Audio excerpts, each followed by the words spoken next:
আসসালামু আলাইকুম। আপনারা সবাই কেমন আছেন? আশা করি ভালো আছেন। আমি ভালো আছি আলহামদুলিল্লাহ। এখানে আমি মাছ ফ্রাই বসিয়ে দিলাম। আর এদিকে হচ্ছে আমি সরিষার তেল দিয়ে দিলাম একটু বেশি পরিমাণ, আর রসুন পেঁয়াজ কুচি দিয়ে দিলাম। এটা একটু বেশি পরিমাণ দিয়েছি কারণ মজার একটা শাক রান্না করবো। আমার সাথেই থাকেন আর দেখতে থাকেন।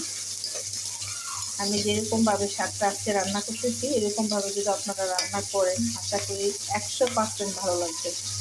আপনারা একবার ট্রাই করে দেখবেন। বিশেষ করে এটা সরিষার তেল লাগবে আর সঙ্গে ঘি লাগবে। আর এই হচ্ছে মাছগুলো ফ্রাই হয়ে গেছে, আমি উল্টে দিলাম। আর এর পাশে হচ্ছে পালং শাক, এটা আমি আগে একটু কষিয়ে নিলাম শাকটাকে। দেখুন, আর এখানে আমি বেগুন দিয়ে দিলাম একটু বড় সাইজের দুটো বেগুন। আপনার লবণ আর হলুদ দিয়ে একটু ভেজে নিলাম, সঙ্গে কাঁচামরিচ। এরপর যে আমি ঘি দিয়ে দিব প্রায় 1 চামচ, আর বেশি, প্রায় 1.5 চামচের মতো। ঘিয়ের সঙ্গে বেগুনের সঙ্গে ভালো করে শাকটাকে আমি মিশিয়ে নেব। দেখেন মাশাআল্লাহ খুবই খুবই মজার স্মেল আসতেছে, আপনারা তো পাচ্ছেন না ঘি দেওয়াতে।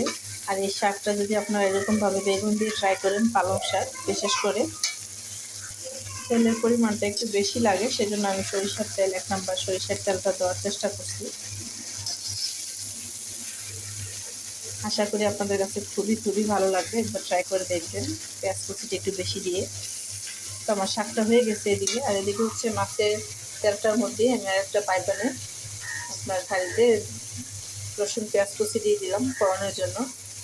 এটা হয়ে গেছে পর্যায়ে। আপনারা এই শাকটা দিয়ে 1 প্লেট ভাত খেতে পারবেন, যদিও মুখের রুচি না থাকে তারপরেও। আর এখানে তরকারির মশলাটা কষানো হয়ে গেছে, অল্প পরিমাণে একটু পানি দিয়ে দিচ্ছিলাম। এরপর আমি সবজিগুলো দিয়ে দিব। এখানে আমি ফুলকপি আর কয়েকটা সিম নিয়ে নিছি।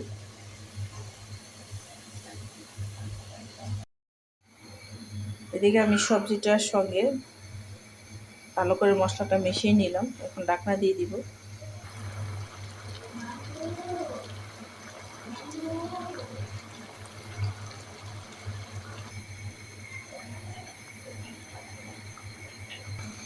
এদিকে হচ্ছে সবজিটা হয়ে গেছে, আমি ধনেপাতা দিয়ে দিলাম, লবণটাও টেস্ট করলাম, সব কিছু ঠিক আছে।